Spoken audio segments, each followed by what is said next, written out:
as you'll have no doubt seen from the title of the video and the thumbnail, I want to give Rob Newman, our recruitment director, head of recruitment, or whatever he's called, a little bit of credit. Now, I'm not saying that the job has been done. I'm not saying that every signing has been a success. I'm fully aware that we have not seen all of the recruitment prove itself over a long period of time. Actually, some of them we haven't really seen at all. We'll get to that in just a little bit. However, I do think it's only fair to give him a little bit of praise now, considering he came in for a bit of criticism at the start of the window.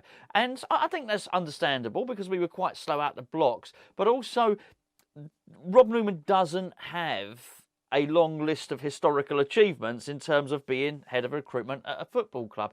In many respects, he's learning on the job. Beforehand, he was a scout at Manchester City, a promising scout, let's put it that way, and somebody at the club, and we assume it's David Moyes, we don't know, but somebody at the club has seen some promise and potential in Rob Newman, something to make them believe that this guy at Manchester City could make the jump up from one of the scouts, wasn't even the head scout, one of the scouts, to being a recruitment director. So now we've got a little bit of evidence. I think we can start to formulate a little bit of an opinion on him. I also think it's worth pointing out that we waited for this guy as well. When Manchester City heard that we were interested, when he agreed to come and sign for West Ham, they put him on gardening leave. They didn't want him to come to West Ham straight away. This is Manchester City. Manchester City should not be bothered about what West Ham do. But clearly, they rated him highly enough, either that or the knowledge and the database of players that he had highly enough that they didn't want him going to West Ham and starting to do that job early, basically. They wanted to delay it as long as possible. So anyway, finds himself at West Ham now. I just want to look at some of the players he's brought in so far. Now, you're going to have to use, I think, a little bit of a creative license when you think about this stuff, because we don't know who's highlighted everybody. We don't know whose choices they are, but I think we understand that as a team, Moyes and Newman are picking the players. And when the club do their leaks, which they do, they've got their favourite journalists, their favourite websites, the club, David Sullivan, they're pretty much all confirmed that this was David Moyes and this was Rob Newman's transfer window. So I'm just looking at the players now and I think actually they've not done too bad at all. And my word, we have the capacity of getting this stuff wrong at West Ham. We really do know how to sign players badly. I don't even need to give you the examples, but nothing strikes fear into the heart of a West Ham fan by somebody saying we're going to go and break our transfer record. Go and look at our transfer records that we've broken, and not all of those players have worked out to be huge successes, certainly. This summer, it's not just the players that we've bought, but I think it's the players that we've rejected. Look, we discussed Jesse Lingard yesterday. I think there was a certain level of indulgence. We all know that Lingard wasn't one of Rob Newman's purchases, one of his choices, but there was a certain amount of indulgence, which is David Moyes wanted him, he was David Moyes' guy. But it still came to a point where even Lingard's money got too much, and they said, no, let's not bother. We're not going to do that anymore. We're not going to match Nottingham Forest's money. We can go and find value somewhere else. We can go and bring in a different attacking midfielder. Okay, that's great. Areola, again, I think we can just completely discount that. Let's not even talk about that one at all. So let's start looking at some of the other players we brought in. Now, Aguerd is, in fact, we'll leave Aguerd. Let's get to the nitty gritty. Let's start with Maxwell Cornet. I don't know how good he's going to be for West Ham yet, but I suspect he's decent. He's got a little bit of an injury at the moment, which was a little bit of a shame because he was just starting to break into the team. However, he's versatile. He's proven in the Premier League. He's given us a little bit of pace, which I think we've been lacking for quite some time. It wasn't a massive amount of money, 17 million. I think it was probably quite a shrewd signing. Can play in 3, maybe 4 different positions. But look at the player that we were going to buy. The first player of interest, if you remember, was his name Keane Lewis Potter. I think that was his name, Keane Lewis Potter. Played for Hull. Everyone assumed that he was going to tread the same path that Jared Bowen did, go from Hull to West Ham. It got a little bit rich. At the point where Hull turned around and said, we want 18 to 20 million, West Ham said, actually, no, that's too much for us. We're not going to go for him. So we didn't. We pulled out of it.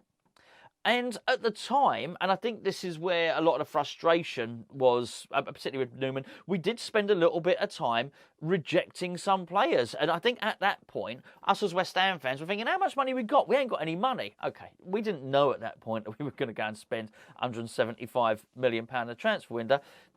we're West Ham fans. We have an inbuilt pessimism because a lot of crappy stuff has happened to us and happened to the club. So I think with that in mind, when we saw that we were missing out on Keane Lewis Potter and players like him, we thought, oh, this ain't good. But you know what? We drew a line under it. We said, no, we're not going to buy him.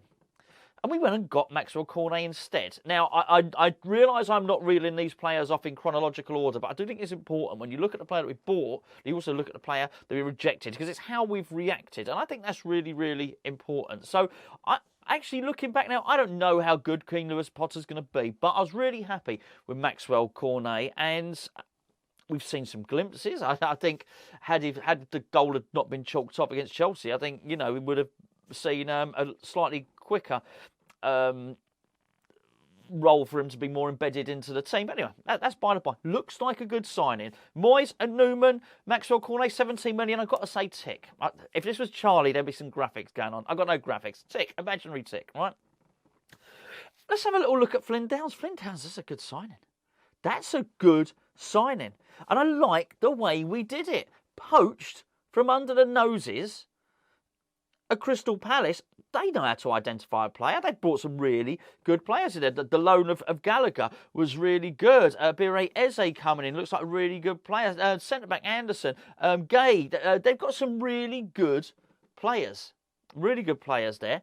And I like the way we went in there, but someone has to identify him. That is another plus for the scouting system. He looks like he's going to be a good player. Oh, my goodness. Do you know what? I've done it again. I almost forgot to do the sponsor. Got to do the sponsor. Got to do the sponsor. That's how we pay our wages around here. And this video is sponsored by the Spitch Fantasy Football app. Don't worry, I'm getting back to the other players. I'm going to do all the players, by the way. The Spitch Fantasy Football app you can download by clicking the link below. Why would you download Spitch? Why would you download Spitch rather than some other fantasy football game? Well, I'll tell you why. You can win money. First of all. Secondly, you can come and join myself and Gio in our own little Hammers Chat mini league. Thirdly, it doesn't matter what you've done historically this season in game week 1, 2, 3, 4, 5. Doesn't matter. It starts fresh every single game week and leaves you with a chance of winning some money. There are free-to-play games which you can win a maximum prize about 250 quid, or you can go for the big bucks. Over £70,000 worth of prizes each and every game week. You just put a couple of quid down there, 3 quid down there. Whatever you want to do, put it down, whatever you're comfortable with, and you can enter that particular game. Might be Premier League, might be European, might be Bundesliga. It is 18 and above, so please gamble aware, gamble responsibly. Please use the link below. And there's actually a little communities tab on there. Type in Hammers Chat. You can come and join myself and Gio in the Hammers Chat Fantasy League, little group, mini league thing. That part is free. Use the link below. Come and join us. That is the Spitch Fantasy Football app. Right, Flynn Downs. At 10 million? Was it? It depends whether all the achievements get reached, whether he plays a certain amount of games for West Ham stay in the Premier League. You understand all those little add-ons that turns it from 9 million into 12 million. Even if it's 12 million, it looks like a good deal. I think he looks like more than a £12 million player. You've got to say that's another tick. Let's look at some of the others before we go and look at the big boys there, by the way. Emerson. I don't think Emerson is... I'm not sure we can I don't want to overly credit Rob Newman with scouting him. David Moyes would have known everything about this player already because he would have come up against him. I'm not only just at Chelsea. We obviously played Olympique Lyonnais last season. This player would have been known to David Moyes. So I don't. It's not for me to say, but for the purposes of this video, I'm not even going to give Rob Newman overly the credit for this. Apart from he got the job done. He still has to sit down with the agent and get the deal over the line. Then we go to Aguerd. Now, the Aguerd one is really interesting. Really, really interesting. Because if he is the player that I think he'll be, and basically, if he settles in as well as... And regardless of what you think about Emerson settled in, right? He's better than I thought he was. Let's put it that way. Cornet, Downs, and Emerson, the three recovered already, they've settled in. If Aguerd settles in as well, then you've got to say that it will look quite promising. He's got to be better than all the others. That's a £35 million defender. He's got to be really good. But when I read the article yesterday that the pressure's on Kurt Zouma, who does look a bit broken, again at the moment, it has to be said. If Aguerd comes back and he's back training now, I think that's good. I didn't read that article and think, I'm not sure that he'll be able to kick Zouma out of the team. Look at all the other players that we've signed under Rob Newman, David Moyes this season, he could turn out to be a very, very good player indeed. But we don't know. There is a defender we do know about, though, and that's Kehrer. We would have got that guy for £10 million. He's absolutely fantastic. It's not just he's playing at right back at the moment. I think his best games have been at centre back. What was really telling, though, is that Kurt Zouma likes to play at right centre back. When Dawson plays, Zouma plays at left centre back. He's slightly less comfortable there. Before Dawson came back, actually, what David Moyes did is he switched Kehrer to left centre back to put Zouma back in his favourite position. So we've now got a guy that can apparently play left back as well, can play anywhere across that back line for £10 million. I mean, you've seen him play, right? He is far better than a £10 million player. In terms of recruitment, in terms of Rob Newman, Kehrer, that is a tick as well. So now you're looking at it and think, well, actually, this is quite a successful recruitment drive here. As I say, Aguerd, I still believe is unknown. A little bit of unknown on Cornet, but I suspect he'll do well for us. And I think there's enough evidence there, not just with us, but with Burnley as well, to suggest that that will be a good signing. So then let's get to a couple of the big fellas here. Scamacca. I didn't know much about him, the truth be known. I wanted Breuer. I preferred Breuer, I think mainly because I knew about Breuer. I'd seen Breuer. Breuer, it was right to do that, I think. He was brilliant against us last season. Gave us so many problems. He's fast, he's powerful, he's quick, he's skillful. I've seen a lot of comparisons still with him and Breuer, and it's almost like there's like a binary choice, or you've got to choose one. It's almost like it's not possible that Breuer and Scamacca can both be good players. I suspect they both are. But I tell you what, I'm delighted with the purchase of Scamacca. And what it does, it shows how good the scouting is. I mean, it has to be a massive tick. This guy's just a goal scorer. I'm not going to repeat all the stuff about the goals and the way he scores and finding space, because I've already covered that in the last few videos. Done a lot of videos about Scamacca, and I'm pleased on a lot of videos about Scamacca because it means he's a bloody success. A lot of people are saying, oh, he reminds me a little bit of Kehrer, and I don't think he necessarily did. It's that pessimism of West Ham. You're so fearful of West Ham breaking the bank and spending money on this striker and him turning out to be a bit of a flop and not being used like the last guy was. How good, by the way, to see Sebastian Kehrer looking a lot fitter. He was paraded in front of the Dortmund fans recently as well. He did not look well a few weeks ago, that's for sure. Looks a lot better now. I'm absolutely delighted for that. Obviously, he's been very unfortunate to suffer some extremely poor health, and we do wish him well. But so there's no reflection on him as a. I was going to say as a person, not even as a player. I think Kehrer is a good player. He proved that at Ajax, but it was a bad transfer. He can still be a good player and it be a bad transfer. So I think we were a little bit worried about that. Not this. We've actually scouted someone who bought someone that actually fits the way that we play, the attritional nature of our style of play. And I'm absolutely delighted with Scamacca. You've got to say, that's a massive tick. I'll tell you what, I always look at these signings and I think, could we sell them for more than we bought them for? Or does that look good? Does Downs look a bargain at 9 to 12 million? Yes. Does Cornet? I don't know. But it probably seems about right. I would imagine if Cornet plays as well as I think he will, I think 17 million in today's market's probably not a bad price. Kehrer, 10 million? Come on. I mean, we got a good deal there. I'm sure he's on big wages, by the way. Aguerd, I'd say, but you get what I'm saying. You look at a player and you think, would we get our money back or would we get more than that? If we were to sell Scamacca tomorrow, and we can't, and I don't want us to, do we get our £35 million back? Absolutely. There are already clubs looking at Scamacca thinking, why didn't we buy him? We should have bought him. Good player. That's another tick. And now we get into this point where actually, overall, it's starting to look really good. And what I do want to do is, so I know this video is dragging on a bit, but I know what, I've got another video later on today probably, so I'll deal with that a little bit later. What I do want to say is the way we've identified the players is good as well. Who did we identify before him? Well, I've already said we identified Breuer, who I think is a good player. That's good identification of the player. Who about before that? Well, it was Darwin Núñez. Look, I know he's not had the best start to his Liverpool career, but Liverpool are in a funny period at the moment, aren't they? Let's be perfectly honest. But he's a good player. I think you'll all agree. Darwin Núñez is a good player. I watched him play the other day against Arsenal, and he looked really good. Also, we know this because it's been confirmed. West Ham were also in for Diaz. at Liverpool as well. So clearly we're targeting good players. I know Diaz wouldn't have been a striker, but you look at Nunez as the striker, you look at Breuer as the striker, we get Scamacca. These are identifying really good players. And so I think from that point, it's really good. Scamacca, that's a tick. Really good. And particularly bearing in mind we couldn't get Nunez, we couldn't get Breuer. We still managed to come away with an excellent striker. And then we just finally look at Paqueta. The value one, I don't know. I think it's too early to say. He is our record signing. We're dealing with £50 million worth of player here. However, what do we know? Well, we know he can play. Is his attitude right? It looks to be. I mean, just the things that he says, the way he talks about the fans, it looks pretty good. It looks pretty promising. He's also a bit of a scrapper. I've said early on, he looks like he's going to take a little while to get up to the pace of the Premier League, gets the ball taken off him, he dwells a little bit too long on the ball. But what's he do when that happens? While he's learning that, and I do think he will come good, by the way. He runs and he gets offended. He's offended at losing the ball. He tries to scrap. He goes and gets the ball back.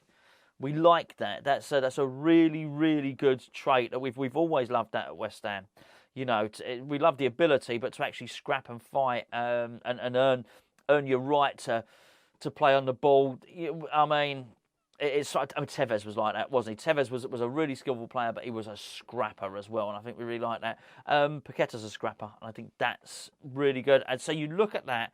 Now, I don't know. Is Paqueta going to be a successful transfer? It's not as easy to say as I think Downs will and Kehrer, and because there's so much more responsibility on the transfer because he's so big. And I'm talking about the transfer fee here. However, the early signs do look really, really promising. And again, you look at the players that we identified and the players that we turned down. Onana, the deal was very close to happening, but we had a limit. Just like with Jesse Lingard, just like with Keane Lewis-Potter, we had a limit and a value that we weren't willing to go past. And at the end of the day, we said, no, we're not doing that anymore. We're not going to pay the extortionate wages that you want. I think he's a good player, and Onana would have liked to have signed him, but I do think it's really important that when you're budgeting, you don't go above your budget. Because obviously, West Ham, David Moyes, Rob Newman have looked at that 175 million. They needed a certain number of players to buy with that money to make the squad as deep as it is at the moment. And that's what we've done. And at some point, you do have to draw the line, because if you pay too much for one player, it means you won't get another one. Then we went in for Nunez. Now, I think he's a good player. Looks a really good player. Went to Wolves. We understand that. He's Portuguese. Basically, Wolves are basically a Portuguese club in the Midlands, aren't they? That's what they are. Portuguese ownership. Mendes, the super agent, has got part ownership. I've watched them play relatively recently. Can't remember what game. I do believe they had 6 or 7 Portuguese players on the pitch. So you can understand Nunez wanting to go there rather than West Ham. Totally understand. So what do? We let them go in for Paqueta. So I think the choices are good. We're selecting good players. I should probably say I like Onana, good player. Nunez, good player. And it goes back to what I was saying about the strikers. I don't. In fact, the only player I'm possibly not sure about is Keane Lewis-Potter. I don't know how good he is. But by and large, the players that we have identified and bid for have looked pretty good, even the ones that we failed. So I think, by and large, what I've seen from Rob Newman and David Moyes has been very positive. And the reason, by the way, that I started to do this video today is because I read an article because the top people at the club are, every so often they'll give out snippets of their favourite newspapers, their favourite websites, and they had a little leak up. Yes, that sounds terrible, doesn't it? A little leakathon. They dripped a little bit of information out there, which was that Rob Newman was out basically scouring the Italian market. I went out to 3 or 4 different people yesterday. And when I read it, and when I heard it, my instant reaction was good. Oh, good. That's exciting. And then I checked myself and I thought, oh, hold on. I was pleased with that news. I wasn't cynical. I sort of believed it. And I was hopeful. And I found the news to be positive news rather than, oh, yeah, right, yeah, likely story. I thought, oh, really? That's interesting. I wonder who we'll get. And then I find myself thinking, do you know what? I bet whoever he's identified is not a bad little player. And that's got to be progress. So well done, Rob Newman. Well done, David Moyes. I'm not saying that everything is brilliant and we've cracked it and we've sussed it. Apparently, we're still recruiting more scouts as of today. The building process is ongoing. However, as a mid-term appraisal, let's call it that, in terms of Rob Newman, head of recruitment, the new scouting system, the way we're looking to do things, not bad. Not bad at all, I've got to say. Could we have done things differently a little bit more quickly? Did we have to get everybody all at once, which has obviously made it hard to integrate so many players into the team? Yeah, but there's things we could have done better. And not every one of these transfers will work out to be absolutely brilliant. But most of them look pretty good.